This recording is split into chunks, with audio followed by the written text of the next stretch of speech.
Thomas K Thomas മന്ത്രിയാകുന്നതിനോട് മുഖ്യമന്ത്രിക്ക് താൽപര്യമില്ല. LDF convener TP രാമകൃഷ്ണനും ശശീന്ദ്രനോടുള്ള താൽപര്യം വ്യക്തമാക്കി കഴിഞ്ഞു.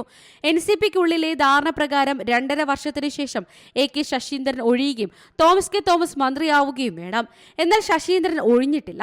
തോമസ് കെ തോമസിനെ മന്ത്രിയാക്കാൻ നടപടി സ്വീകരിക്കണമെന്ന് പാർട്ടി മുഖ്യമന്ത്രിക്ക് കത്ത് നൽകിയെങ്കിലും മുഖ്യമന്ത്രി അനങ്ങിയിട്ടില്ല.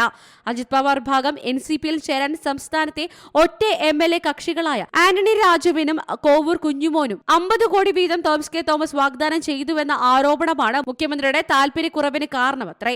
ഈ അവസരം മുതലെടുത്ത് മുഖ്യമന്ത്രിയെ ധിക്കരിച്ച് രാജിവെക്കില്ലെന്ന് പ്രഖ്യാപിച്ചിരിക്കുകയാണ് AK ശശീന്ദ്രൻ. തോമസ് കെ തോമസിനെ മന്ത്രിയാക്കിയില്ലെങ്കിൽ പാർട്ടിക്ക് മന്ത്രിയെ വേണ്ടെന്ന നിലപാടാണ് പാർട്ടി സംസ്ഥാന അധ്യക്ഷൻ PC ചാക്കോ മുന്നോട്ട് വെക്കുന്നത്. അങ്ങനെയെങ്കിൽ ചാക്കോയുടെ നേതൃത്വത്തെ അംഗീകരിക്കില്ലെന്ന് ശശീന്ദ്രനും വ്യക്തമാക്കിയിട്ടുണ്ട്. ഇതിനിടെ PC Chacko, Thomas K Thomas എന്നീ നേതാക്കൾ ശരത് പവാറിനെ കണ്ട് പ്രശ്നം അവതരിപ്പിച്ചു. പവാർ പ്രകാശ് കാരാട്ടുമായി വിഷയം ചർച്ച ചെയ്തു. കാരാട്ട് വിഷയം പോളിറ്റ് ബ്യൂറോയെ അറിയിക്കുമെന്ന് വ്യക്തമാക്കിയിട്ടുണ്ട്. തങ്ങളുടെ പാർട്ടിയുടെ മന്ത്രിയെ തങ്ങൾ തീരുമാനിക്കുമെന്ന് പവാർ വിശദീകരിച്ചിട്ടുണ്ട്. മുഖ്യമന്ത്രിയെ നേരിട്ട് കണ്ട് തെറ്റിദ്ധാരണ മാറ്റി മന്ത്രിസ്ഥാനം എളുപ്പമാക്കാനും തോമസ് കെ തോമസ് ശ്രമിക്കുന്നുണ്ട്. News desk C Malayalam news. പുതിയ വാർത്തകളും വിശേഷങ്ങളും ഇനി വിരൽ തുമ്പിൽ. എല്ലാ ഡിജിറ്റൽ പ്ലാറ്റ്ഫോമുകളിലും ഇപ്പോൾ സി മലയാളം ന്യൂസ് ലഭ്യം.